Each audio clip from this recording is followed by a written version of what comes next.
Hi everyone, welcome to our YouTube channel keep it simple.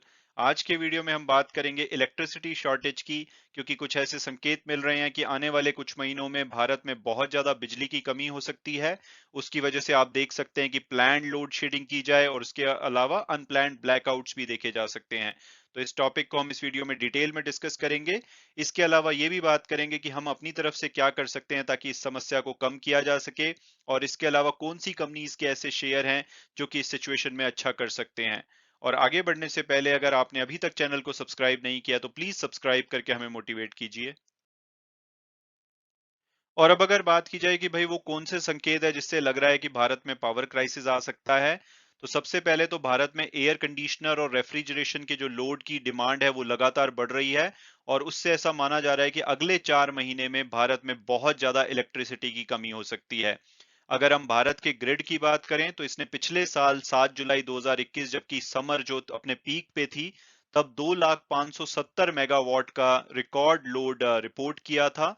लेकिन अगर इस साल की बात की जाए तो मिडिल ऑफ मार्च से ही जो ग्रिड है वो 1,95,000 मेगावाट से ज्यादा का लोड रेगुलरली यानी कि फ्रीक्वेंटली रिपोर्ट कर रहा है। और अगर पीक लोड की बात की जाए तो 8 अप्रैल को 1,99,584 मेगावाट का लोड रिपोर्ट किया गया था, जो कि अपने रिकॉर्ड से जस्ट 0.5% ही नीचे है। और खासकर अगर इवनिंग पीक आवर्स की बात की जाए, जबकि सोलर जो जनरेशन से जो बिजली आती है उसकी जो अवेलेबिलिटी कम होती है, सप्लाई स्ट्रेच पे होती है, तो उस टाइम पे देखा जा रहा है कि लोड्स रिकॉर्ड लेवल को हिट कर रहे हैं। और इस बार जो हाई लोड्स हैं वो बहुत ही जल्दी देखे जा रहे हैं। नॉर्मली इतनी जल्दी यानी कि मार्च से अप्रैल से नहीं देखे जाते थे। अभी तो जो इंटेंस समर है वो शुरू होनी बाकी है देश के काफी बड़े हिस्से में। तो इससे साफ साफ लग रहा है, साफ साफ संकेत मिल रहे हैं कि आने वाले टाइम में जो भारत के ग्रिड है वो मुसीबत में पड़ सकते हैं। और अब अगर बात की जाए ग्रिड फ्रीक्वेंसी की, तो ऐसे सिम्टम दिख रहे हैं जिससे कि साफ साफ पता लग रहा है कि भारत के ग्रिड जो कंज्यूमर की डिमांड है उसको मीट कर पाने में बहुत ही ज्यादा स्ट्रगल कर रहे हैं। मिड मार्च से ही जो फ्रीक्वेंसी है वो अपने टारगेट से नीचे ड्रॉप हो रही है, और जो इसकी सेफ ऑपरेटिंग रेंज है उससे नीचे ही ऑपरेट कर रही है। और ऐसे साइन लगातार दिख रहे हैं, तो उससे साफ साफ लग रहा है जो कस्टमर की पूरी डिमांड है उसको मीट कर पाना बहुत ही ज्यादा मुश्किल होने वाला है। और आने वाले टाइम में आपको प्लान्ड लोड शेडिंग और अनप्लान्ड ब्लैकआउट्स दिख सकते हैं। अगर फ्रीक्वेंसी टारगेट की बात की जाए तो भारत में 50 हर्ट्ज पर सेकंड का टारगेट है, और जो ग्रिड कंट्रोलर्स होते हैं उनका काम होता है कि इसको 49.9 और 50.05 हर्ट्ज के बीच में मेंटेन करे, ताकि जो इलेक्ट्रिसिटी नेटवर्क है वो सेफ और रिलायबल कंडीशन में रहे। और इसके बाद जो ग्रिड कंट्रोल्स होते हैं वो ऑटोमेटिकली कुछ लोड्स को शेड करना शुरू कर देते हैं अगर फ्रीक्वेंसी 49.2 हर्ट्ज पे चली जाती है। उसके बाद फर्दर लोड शेडिंग होती है अगर ये 49 हर्ट्ज या 48.8 और 48.6 हर्ट्ज पे जाती है। ये इंडियन इलेक्ट्रिसिटी ग्रिड कोड 2020 के हिसाब से होता है। इसके अलावा जो भारत के नॉर्दर्न और वेस्टर्न रीजन है उसमें अगर जो फ्रीक्वेंसी है वो बहुत ज्यादा रेगुलरली 49.9 हर्ट्ज के नीचे जाती है तो ऑटोमेटिकली लोड शेडिंग शुरू हो जाती है। और साउथ में जो ग्रिड्स हैं वो 49.5 हर्ट्ज से नीचे जाने पे लोड शेडिंग शुरू करते हैं। लेकिन पीछे कुछ वीक में देखा जा रहा है कि जो फ्रीक्वेंसी है इन टारगेट से बहुत ज्यादा नीचे ऑपरेट कर रही है। और कई बार तो ऐसा लग रहा है कि इनको फोर्स किया जा रहा है कि जो इनका टारगेट है उससे नीचे पे ऑपरेट करे, क्योंकि जो जनरेशन पावर का है वो इनएडिक्वेट है। और मिडिल ऑफ मार्च से ही देखा जा रहा है जो फ्रीक्वेंसी की एवरेज है वो 49.9 हर्ट्ज पे ऑपरेट कर रही है, जो कि लोअर ऑपरेटिंग थ्रेशोल्ड जो 49.90 है उससे 23% टाइम ऐसा है जबकि ये नीचे ऑपरेट की है। और 7 अप्रैल को तो जो एवरेज फ्रीक्वेंसी थी वो 49.84 हर्ट्ज तक नीचे गिर गई थी, यानी कि लोअर ऑपरेटिंग थ्रेशोल्ड से भी नीचे। और 63% जो दिन का ऐसा टाइम था जबकि इसने लोअर थ्रेश होल्ड पे ऑपरेट किया। तो ये सभी सिग्नल साफ साफ लग रहे हैं, जबकि अभी समर पूरी तरह से आई नहीं है। और जिस तरह से फ्रीक्वेंसी ड्रॉप हो रही है तो आने वाले टाइम में लोड शेडिंग से बच पाना बहुत ही मुश्किल होगा। और अब अगर बात की जाए कि भाई पावर की इतनी बड़ी समस्या है तो हम पावर को और जनरेट क्यों नहीं कर लेते, तो उसके पीछे का कारण है कोयले की शॉर्टेज। आप शायद जानकर हैरान होंगे कि हम बहुत ज्यादा रिन्यूएबल रिन्यूएबल पे फोकस कर रहे हैं, लेकिन आज भी 60% के आसपास जो भारत में बिजली जनरेट की जाती है वो थर्मल सोर्सेस से होती है, जिसमें कि सबसे बड़ा योगदान कोयले का होता है। लगभग 51 से 52% कोयले से बिजली जनरेट की जाती है। उसके अलावा डीजल और गैस से मिलाकर के ओवरऑल जो थर्मल जो फॉसिल सोर्सेज हैं उससे 60% बिजली जनरेट की जाती है और बाकी की 40% रिन्यूएबल सोर्सेज से की जाती है। और आज की डेट में जो पावर प्रोड्यूसर्स हैं उनके पास जो कोयले की इन्वेंट्री है यानी कि स्टॉक है वो बहुत नीचे जा चुका है। और जितनी भी डिमांड है इलेक्ट्रिसिटी की इस तरह से पूरी कर पाना बहुत ही ज्यादा मुश्किल होने वाला है। जो ग्रिड कनेक्टेड जनरेटर है वहां पर सिर्फ 9 दिन की कंजम्पशन के बराबर का कोयला बचा है स्टॉक में। अगर हम इसको कंपेयर करें तो अप्रैल 2021 में ये 12 दिन का होता था और अप्रैल 2019 में यानी कि कोविड आने से पहले तो ये 18 दिन के कंजम्पशन लेवल पे ऑपरेट होता था।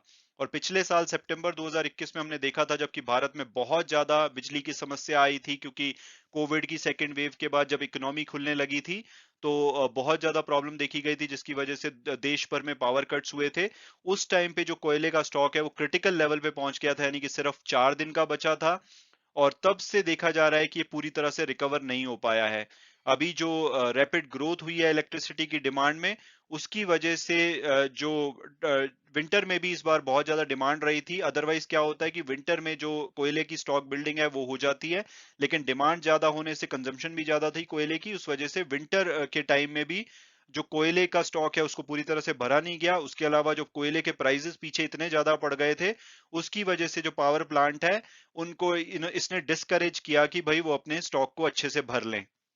हालांकि इंडिया की जो रेल मिनिस्ट्री है उन्होंने अनाउंस किया है 12 अप्रैल को कि जो डोमेस्टिक माइन से जो कोयला होता है उसको प्रायोरिटाइज किया जाएगा ताकि इन पावर प्लांट पे टाइम से पहुंचाया जा सके। जून तक उन्होंने बोला है कि जो रेलवे नेटवर्क है वो कोयले की जो डिलीवरी है ट्रांसपोर्टेशन है उसको प्रायोरिटाइज करेगा। लेकिन जिस लो लेवल पे कोयले का स्टॉक आज की डेट में है पावर प्लांट में उसकी वजह से ये बहुत ही ज्यादा इंडिकेशन साफ साफ दे रहा है कि पावर जो शॉर्टेज है उससे बच पाना आने वाले टाइम में इनएविटेबल होगा यानी कि एक ऐसी चीज होगी जिससे कि बच पाना लगभग इम्पॉसिबल है आने वाले कुछ महीने में। और अगर power plant thermal power plant की बात की जाए तो 173 थर्मल पावर प्लांट हैं भारत में जिसमें कि 96 ऐसे हैं जो कि critical level of coal stock पे ऑपरेट कर रहे हैं। 76 ऐसे पावर प्लांट हैं जो कि डोमेस्टिक कोल की सप्लाई से चलाए जाते हैं। 11 ऐसे हैं जो कि इंपोर्टेड कोल से चलाए जाते हैं और 9 प्लांट तो कंप्लीटली आउट ऑफ ऑपरेशन है यानी कि उसमें कोई भी ऑपरेशन नहीं हो रहा है। तो कोयले की शॉर्टेज तो हो गई सप्लाई साइड की प्रॉब्लम। अगर हम डिमांड साइड की प्रॉब्लम देखें तो एयर कंडीशनर की जो डिमांड बढ़ी है उसकी वजह से भी बहुत ज्यादा इलेक्ट्रिसिटी कंजम्पशन हो रहा है। इस टाइम पे देखा जा रहा है कि कमर्शियल और रेजिडेंशियल दोनों ही एरियाज में एयर कंडीशनर रेफ्रिजरेशन और जो दूसरे लोड है उसकी डिमांड बहुत तेजी से बढ़ी है। और उसका रीजन आप ये देख सकते हैं कि जो टेम्परेचर है खासकर नॉर्दर्न इंडिया में वो इस साल अनयूजुअली हाई रहा है। मिड मार्च से ही इसमें टेम्परेचर में बहुत ज्यादा वृद्धि देखी गई है। नॉर्मली ये थोड़ा सा गर्मी जो थी वो लेट शुरू होती थी लेकिन इस बार बहुत तेजी से गर्मी शुरू हुई है अर्ली। और उसकी वजह से जो इलेक्ट्रिसिटी की डिमांड है वो बहुत ज्यादा बढ़ गई है। अगर हम 8 अप्रैल के आसपास का जो डेटा देखें एक हफ्ते का डेटा उसके आसपास अगर 8 अप्रैल को सेंटर में डाला जाए तो इस साल में पिछले साल के मुकाबले 9% इलेक्ट्रिसिटी की जो डिमांड है वो ज्यादा रही है।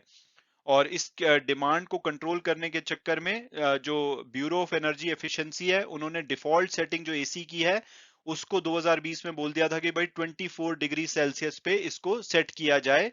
हालांकि यूजर जो होते हैं वो इस सेटिंग को चेंज कर सकते हैं लेकिन नॉर्मली क्या होता है कि हम सब लोग चेंज करने में इतने ज्यादा इंटरेस्टेड नहीं होते तो जो डिफॉल्ट सेटिंग होती है उसी के ऊपर हम ऑपरेट करते हैं। लेकिन पिछले 13 मार्च के बाद देखा जा रहा है कि जो टेम्परेचर है वो 24 डिग्री सेल्सियस से ज्यादा हो गया था न्यू दिल्ली में। तो उसके बाद से जो पावर की डिमांड है बहुत ज्यादा बढ़ गई है जिसमें कि बहुत बड़ा योगदान एयर कंडीशनर का है।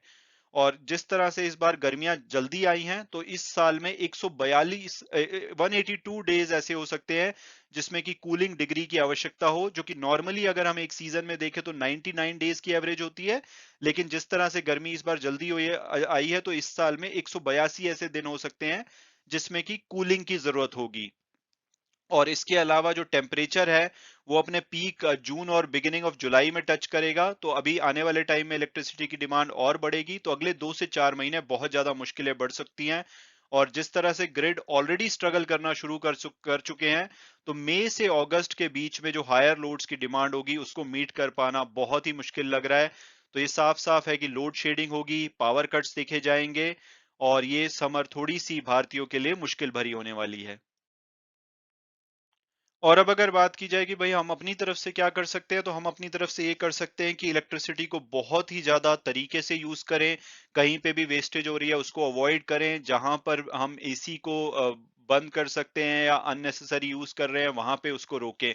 इस तरह से हम देश की सेवा कर सकते हैं, क्योंकि एक एक छोटा छोटा स्टेप बहुत हेल्प करेगा। तो ये बहुत ही इंपॉर्टेंट है। मेरी आपसे रिक्वेस्ट है कि जहां पे भी आप बिजली बचा सकते हैं वहां बिजली बचाइए।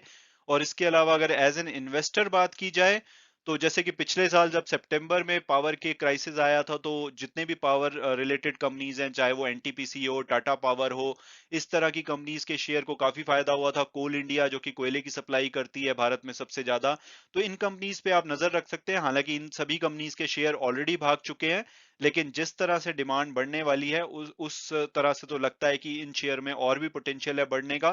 तो अगर आपके पास है तो आप इनको अपने पोर्टफोलियो में रखिए, क्योंकि ये आपको काफी अच्छी रिटर्न दे सकते हैं।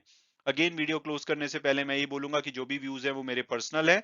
अगर आप किसी भी शेयर में इन्वेस्ट करना चाहते हैं तो अपनी फर्दर रिसर्च के बेसिस पे ही कीजिए। Thanks so much for watching the video and God bless you all.